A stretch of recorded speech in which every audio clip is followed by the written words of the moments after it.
Hello, this is lecture number 3 of Introduction to Medieval Studies at Marlborough College, the northern successors of Rome.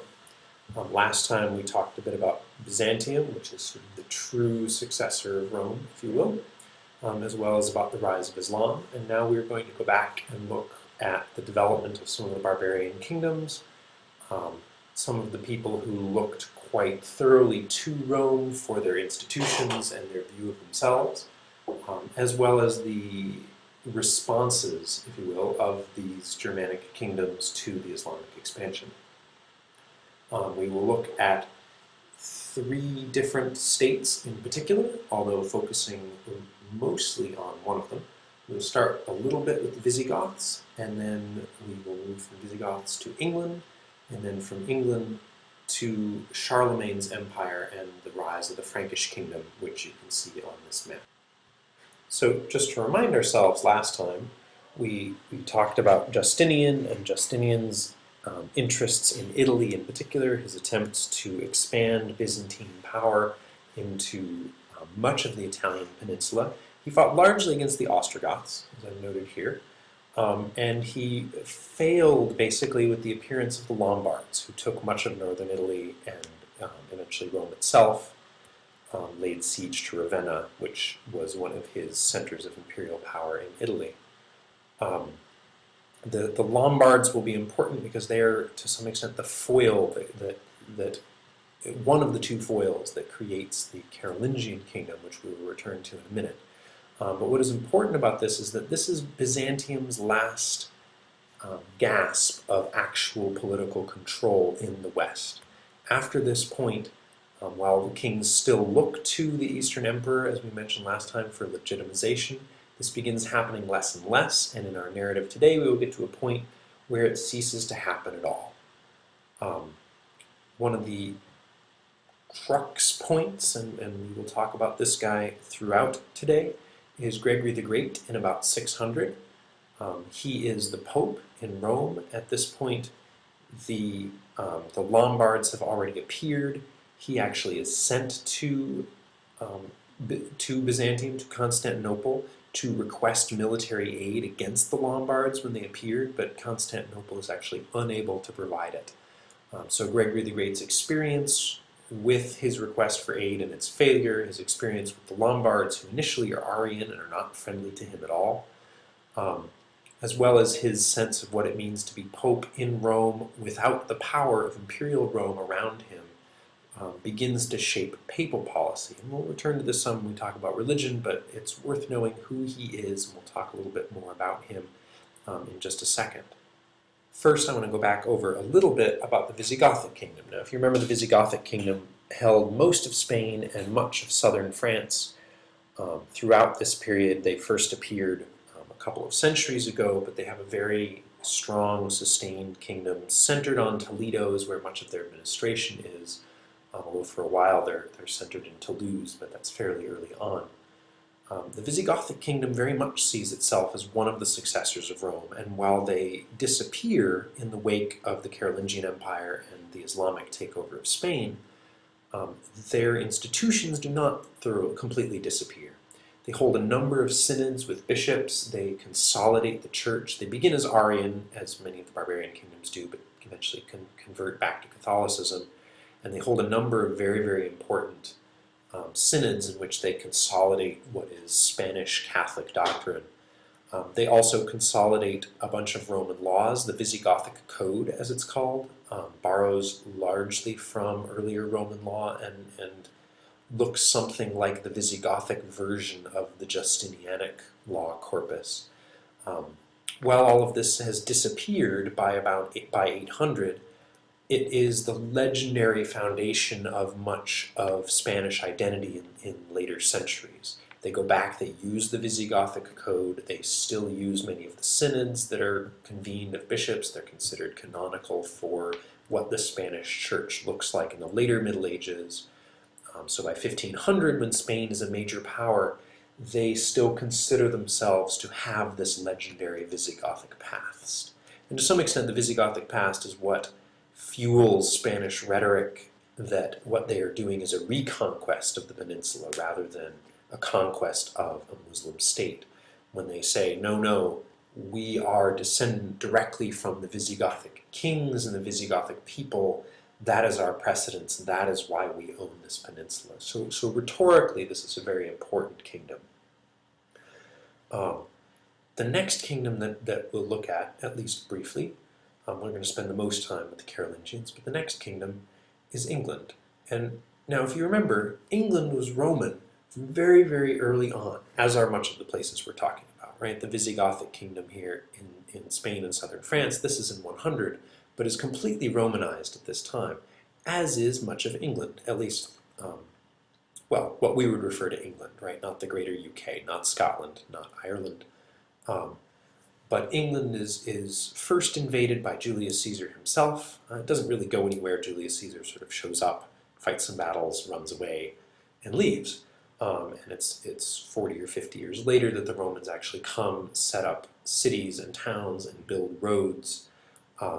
They build sort of comically straight roads. I mentioned the gender assumptions of the state of Rome fighting against female barbarian rulers. This is especially true in England, and one modern writer has a very colorful passage of Rome being so dedicated to the idea of masculine straight roads conquering a feminine nature that their roads go up and over just impossible terrain. They brook no compromise whatsoever with the natural world. If there's a stream and it bends, but there's a cliff, they're going to go straight up over the cliff and straight down over the stream. And he refers to this modern commentator as this excessively masculine Roman outlook, even in their road building, which I find fairly comical. But needless to say, from very early on, by 100, there's a lot of Roman influence in Britain. The Britons themselves refer to them as Roman. I mentioned in the first lecture that there was even a Roman senator who escapes to England in the turmoil of the rising barbarian kingdoms and says, no, no, I'm the Roman emperor, we're now in England, this is Roman England. And the Britons maintain themselves and consider themselves Roman. They are Catholic from this very early date, but England itself has wave after wave of different barbarian invaders, and in many ways, many more than we see on the continent. Perhaps the most famous is the appearance of the Anglo-Saxons.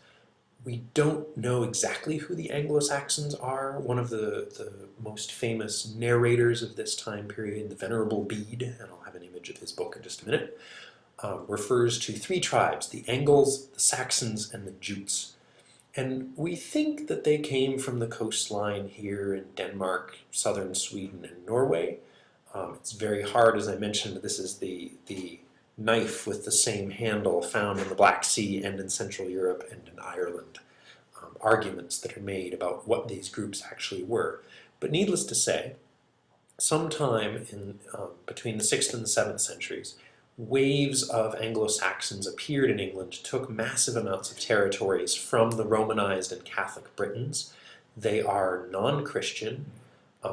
They don't speak Latin. They don't have a lot of interest in speaking Latin. And if anything, they are further removed from the idea of imperial Rome than the Britons who are there already.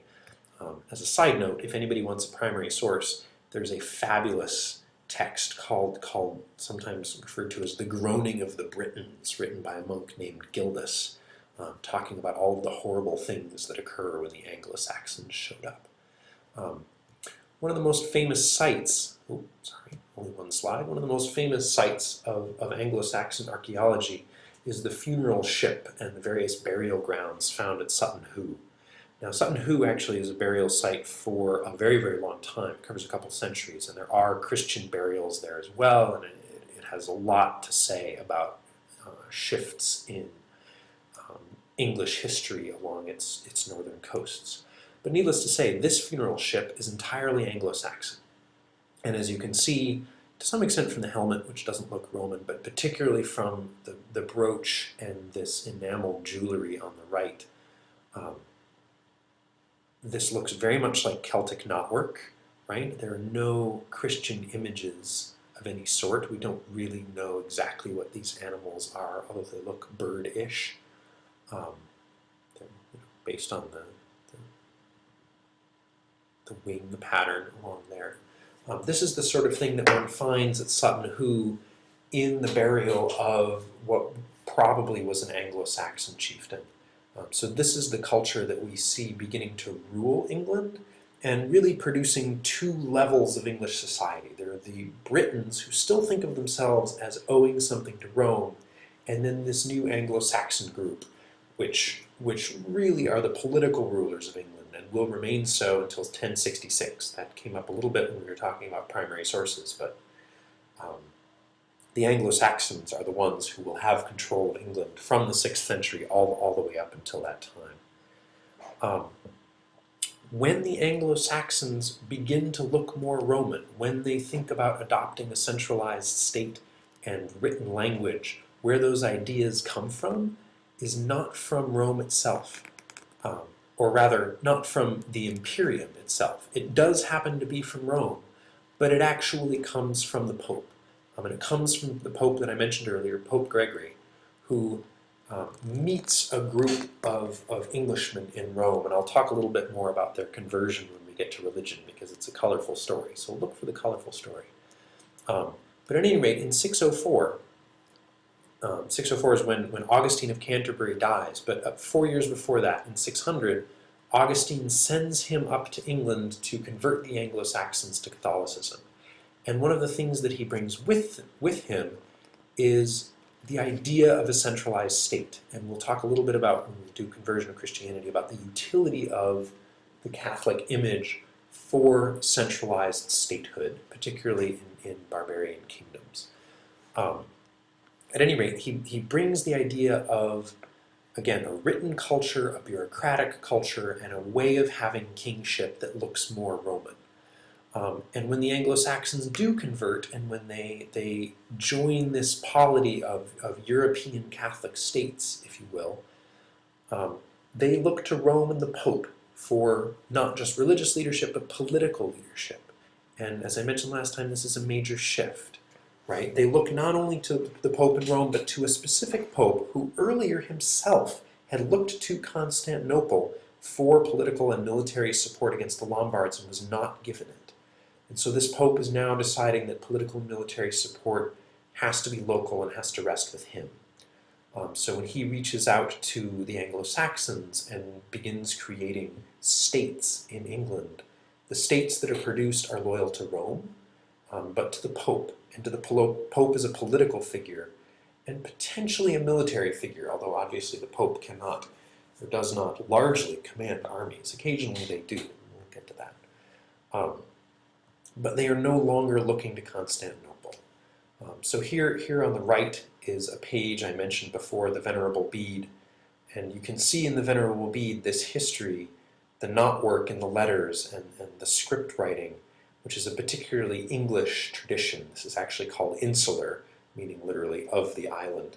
But Bede's Historia Anglorum, the history of the English. It's called the ecclesiastical history of the English people. And he details much of the invasion of the Anglo-Saxons, their later conversion, the creation of centralized states. And he is very much concerned with particularly the kings in Northumbria and the formation of a centralized kingdom in Northumbria that will advance the cause of the Catholic Church. And you'll notice he's writing 672 to 735, largely before Islam appears on the scene, but is writing a history in which Imperial Rome and Constantinople do not play a large part. So this is an important character of one of the successor states of Rome. Turning now to the Franks, and we will spend the most time with the Franks today, since they become, as you noticed in the first map, really the largest kingdom, and to some extent they set the ground for the legendary foundations of European political unity in later centuries. So this is a map in 600. And in 600 I've cut it off a little bit, but you can see the orange down here is still the Visigothic kingdom. Now you'll notice they've lost a little bit of southern France to the counties of Aquitaine, the kingdom of Burgundy here in the center of France, Austrasia, which I mentioned last time. And all of these are Frankish. Burgundy, Neustria, and Austrasia are all Frankish kingdoms. But they are not yet consolidated in any sort of coherent fashion. You can also see the crumbling of Italy. The exarchate still exists there, and they have a little bit of control over Rome in 600, but that comes and goes depending on the Lombards. A couple of duchies, the Duchy of Spoleto in particular, is an important political center, but again, subject to the invasion of the Lombards coming up in just. Now, before we get to that, there are two key changes that the Franks make in the system of their rule, both of which we'll talk about in more detail, which make them a sort of the first really quintessential European power. One of these changes has some precedent in England, and the other one has no precedent. The first precedent is this turn to Rome that I already mentioned with England, that the Franks will also do instead of turning to Constantinople, a turn to the Pope instead of to the Emperor. The second one that is without precedent is the appearance of Islam, right? This is 600. This is 700, and you'll notice the Frankish kingdom is already beginning to consolidate itself. So this is a longer process. Already in 511, I mentioned Clovis in the first lecture. Clovis begins to unify France under the Franks, but he dies in 511, and that's not entirely successful. And it's not until the Carolingians begin to consolidate power, and that's some of what we're seeing here on this map, that the Frankish kingdom really grows to be the dominant power in Central Europe, in Western Europe. Now, Clovis is a Merovingian, and one of these stories is about the rulers themselves. Clovis is a Merovingian, and the family of the Merovingians maintain power throughout much of this time period. The Carolingians, the direct predecessors of Charlemagne, are not from the Merovingian family. They are actually the dukes, and if you remember this term, the dukes, D-U-X, they are the military leaders for the Merovingian family, and their title in Frankish is Mayor of the Palace. It is a hereditary title. They control much that happens in the kingdom, and particularly they control the military. And this becomes key when Islam appears.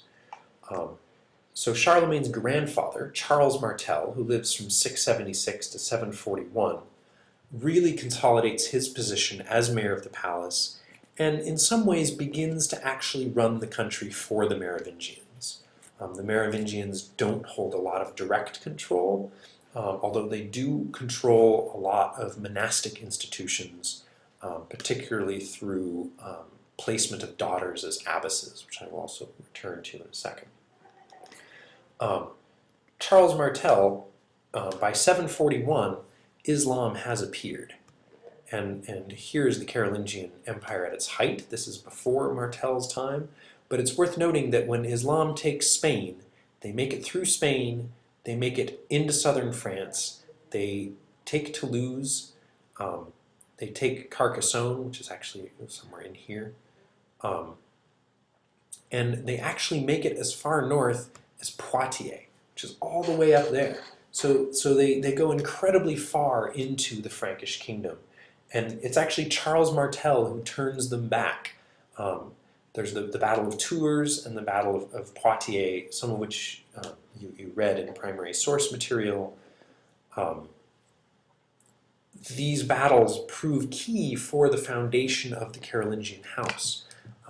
Charles Martel, by the way, means the hammer. Sort of a colorful reference to his capacity to fight. So the Frankish heavy horsemen under Charles Martel finally turn back this Islamic tide, and that gains them a lot of prestige and in some ways cements their political control over this area. Eventually they push them all the way back into Spain. They take Pamplona. It's a captain of one of the Carolingians that takes Barcelona back. Barcelona initially falls to the Muslims, but is taken back fairly quickly.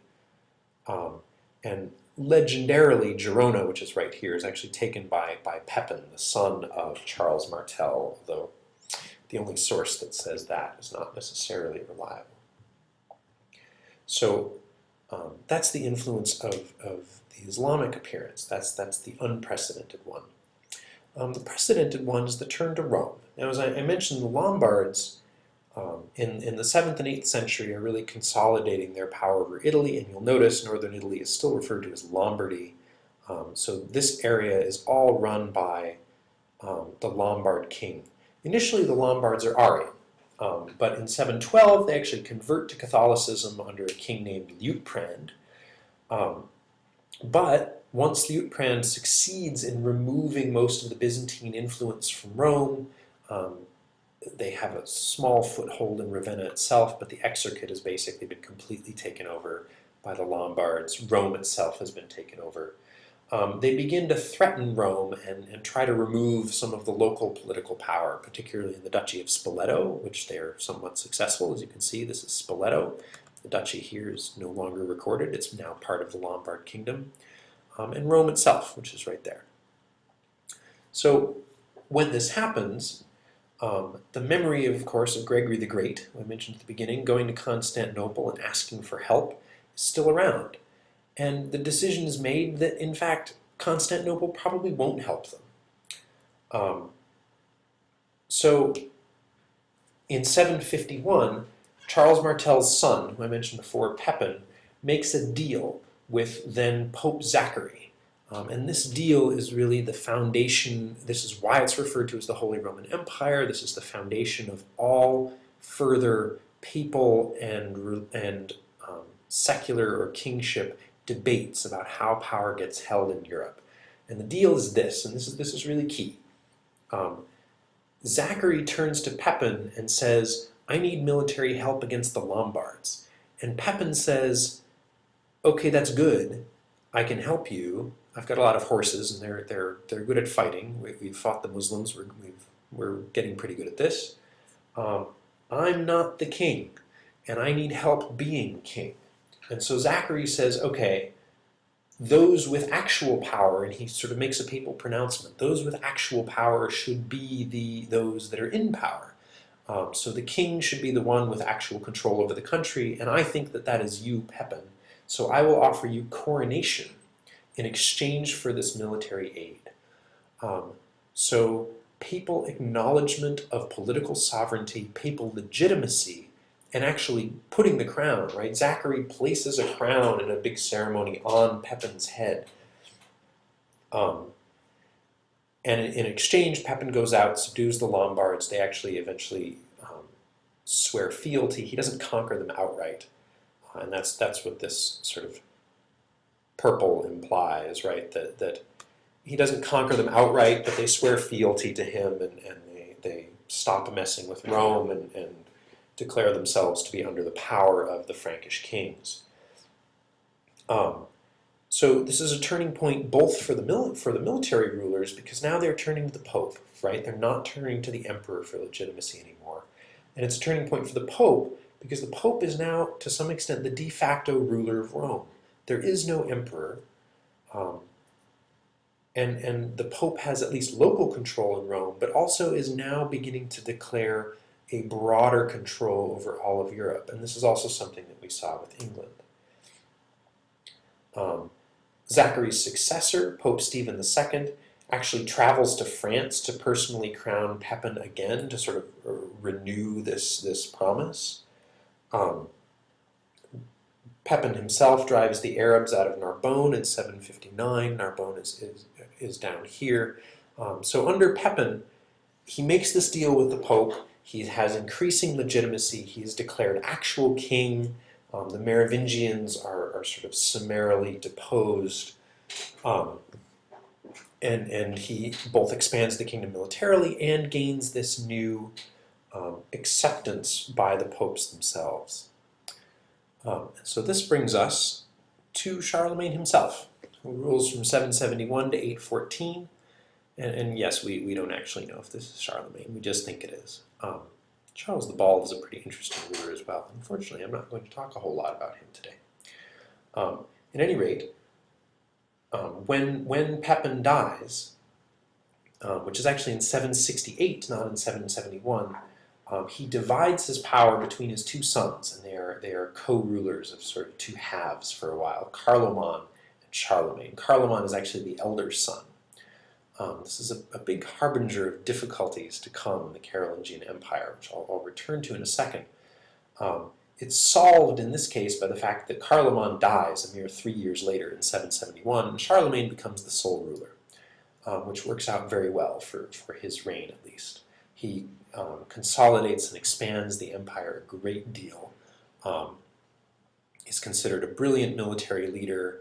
He adopts all sorts of Roman models of bureaucracy and in the church. But in particular, having this one very strong leader provides a new image of kingship. And we'll go over that a little bit with the primary source. If you look in the art store folder, you will see actually a crown of the Ottonians. The Ottonians are one of the successor dynasties to the Carolingians. We'll talk about sort of how that crown looks and what its significance might be, particularly in relation to this story about the popes. As a side note, before we continue with Charlemagne, I mentioned that the division of rule between Carloman and Charlemagne is a harbinger of things to come. One of the major differences between Germanic practices and Roman practices is that Germanic rule is passed through non-primogeniture. The Romans have a much more solidified idea of primogeniture. The firstborn son gets everything, the later sons get nothing. This is actually not true in the early European kingdoms, the Germanic kingdoms. They tend to actually split control between all children. All children are given some inheritance, even daughters. Daughters are not often given sort of large-scale political control. Obviously, this is still a male-dominated society. But the division between children is much, much more equal than it is in Rome. And in particular, if there are multiple sons, it is often split completely equally. And we'll see that with Charlemagne's grandsons. To some extent, this actually causes problems for the Carolingian takeover from the Merovingians. As I noted, the Merovingians would frequently give their daughters control over powerful monastic institutions. They would give them positions that are positions of power, but that are not direct sort of male military control over territory. So many of the monastic institutions in this period are still run by daughters of older Merovingian houses. This also changes how wives and political marriages works. The use of marriages as a form of alliance is not commonly practiced in Rome. There is some record of powerful people marrying the daughters of other senatorial families with whom they are friendly, but it's not used as an alliance in the way that we think of it in Europe. A great example of this is actually Charlemagne himself. Charlemagne marries a whole bunch of times, 4 different times. His first marriage is to a woman named Desiderata, and actually that's probably not her name. There's a whole debate about what her name actually is, but we're going to refer to her as Desiderata for now, and if you're interested, email me. She is the daughter of a Lombard prince who had recently been subdued, right? First by Charlemagne's father, and then actually he's going to go back and subdue them again. They're a little restless. But at any rate, he marries a daughter of the Lombards who presumably is going to come with, in her dowry, control of a chunk of land in Lombardy. This is a way of directly expanding his political control. Now, it turns out that this marriage is annulled just a few years later.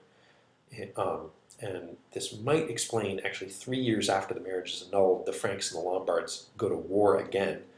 And the annulment of the marriage may help explain to some extent why that happens, although we don't actually know why it's annulled. His second wife is an Alemanni princess, and the Alemanni is a tribe closer to sort of central Germany, so again we see him expanding territory in one of the directions that he doesn't have solid control over, but is looking to marry into political control in a way that the Romans didn't do. I'm going to shift here to I could have done this when we talked about the crown, but here's a bust of Charlemagne. This is from much, much later, but This is actually meant to be Charlemagne's head. And as a really bizarre footnote, it's a reliquary bust of his head, so theoretically it's meant to actually contain his skull. At any rate, his subsequent 3 wives, the first wife is the Alemanni princess, her name is Hildegard. The third wife after Hildegard dies. She bears him a couple of children and then actually dies in childbirth. And after her death, he marries a woman named Fastrada, who is a daughter of another Frankish group that is presumably in alliance with Charlemagne. They have several more children. She also dies. And then his final wife, he goes back to the Alemanni again, expanding territory in that direction, and marries a woman named Luitgard. They have no children, as far as I know, although with Fastrada and Hildegard, he has several daughters, and they, similar to the Merovingian practice, are placed as abbesses in control of powerful monasteries, trying to sort of replace this earlier Merovingian control. Just as by way of contrast, Julius Caesar actually also, he has 3 wives, not 4, and they all come from senatorial families that come through connections with Caesar's political male friends. None of them expand his territory, none of them give him direct alliances. They're more like favors between powerful men that are already in relationship with one another. So, women as property is, if anything, more true in Rome than it is under the barbarian kings, where they actually come with some political power of their own. When we talk about the breakdown of central authority next week, we'll see a little bit more of that in situations in which daughters actually take full control, particularly of smaller realms.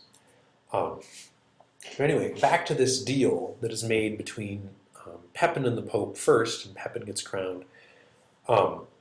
In 772, the Lombards, as I mentioned earlier, are getting restless again, so Hadrian I, the Pope, asks for renewed assistance from Charlemagne, who in return asks for a re-crowning, again, sort of acknowledgement of Carolingian rule.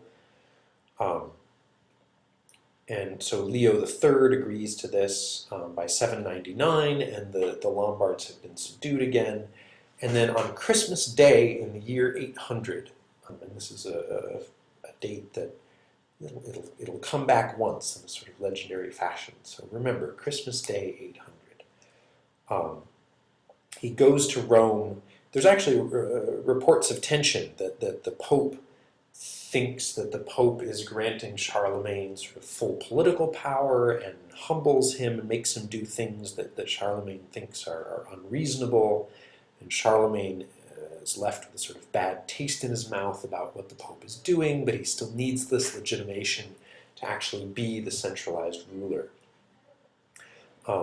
Part of their deal also, and this is the last note about the shift away from Constantinople and to this new relationship between kings and popes, is that an iconoclastic movement has started up in Byzantium, a movement that opposes the use of all images. They begin, it's called iconoclasm because they begin burning and removing icons. So worrying about that, the Pope, who doesn't want to have that spread into his realm, is looking for a new center of political power. Despite this, there are still some envoys sent to Constantinople. We'll get to read one of them coming up. It's very funny. It's an envoy, actually, Liutprand of Cremona, who is totally condescending to the Eastern Emperor, and you can really see that even if they're making movement towards relations, that political relations are just not going to materialize. And by the 11th century, there's a sort of final split, and there's no attempt to reunify papal control and imperial control in the East.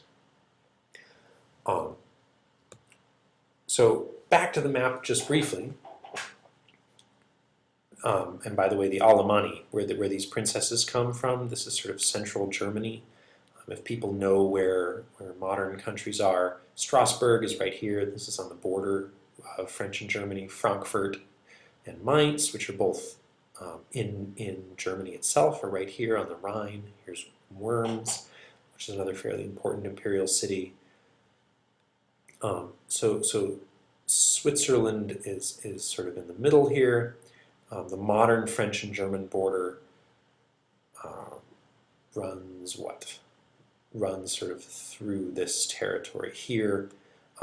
This is all of what Charlemagne is trying to control by marrying Alemanni princesses. The center of Frankish control is really northern France, although it's worth noting that the capital where Charlemagne sets up in the city of Aachen is where he sets up the capital, and actually I gotta say it's fairly odd that city doesn't appear on this map, but it's right in here basically.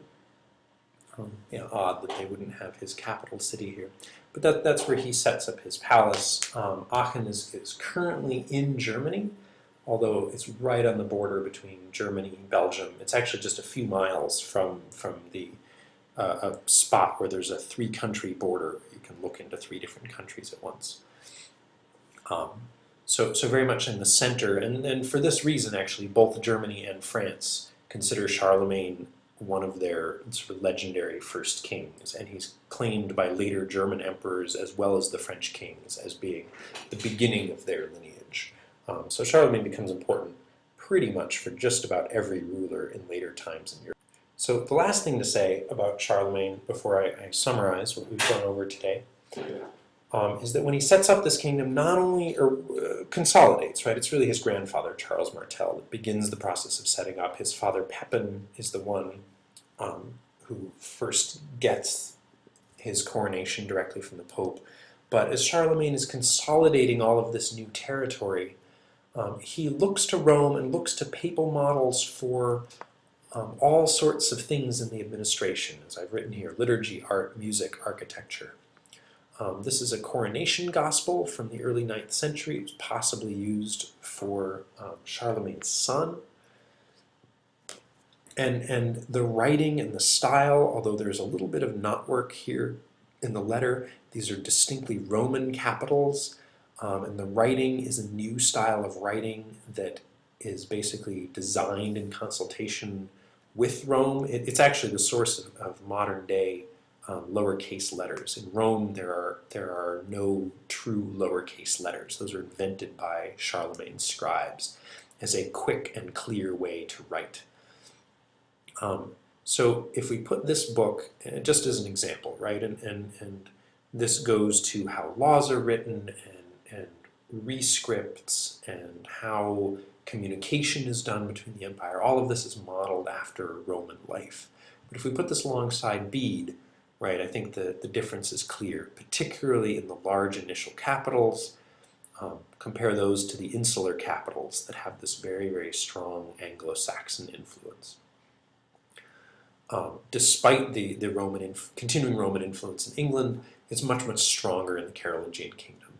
And they see themselves, or Charlemagne at least sees himself as the true successor to the Roman emperors, and as having actual pretenses of owning all of the territory that they owned earlier. Although obviously with the capital in Aachen, he is centered much, much further north. With the appearance of Islam, there is not a sense that the southern rim of the Mediterranean is for access. So what this does is basically reformulates a kingdom with Roman pretenses, and this will begin the summary. Between Charles Martel, Pepin, and Charlemagne, this is a reformulation of centralized power, no longer directly looking to Roman imperial control for legitimation. They have their own control, and they look to the Pope for both religious and political validation, but also a new sense of this is a unified Europe, this is a pan-European polity, the expectation that they can actually control all of this territory. Because of Islam, they are no longer looking to the south, so it is newly recentered. But this then becomes the model for all later European kings, as I've said a couple of times, and that's really what's key about this event. So next time we will talk about what I foreshadowed a little bit with Carloman and his younger brother Charlemagne. The kingdom will eventually get divided between multiple siblings, and it's fairly short-lived as major dynasties go. By 900, basically everything is coming apart, and what public authority looks like and how authority is exercised goes through yet another shift, and begins to look, well, it's what's usually referred to as the feudal era, but one of your readings will dispute that, and we will talk about why. So, stay tuned.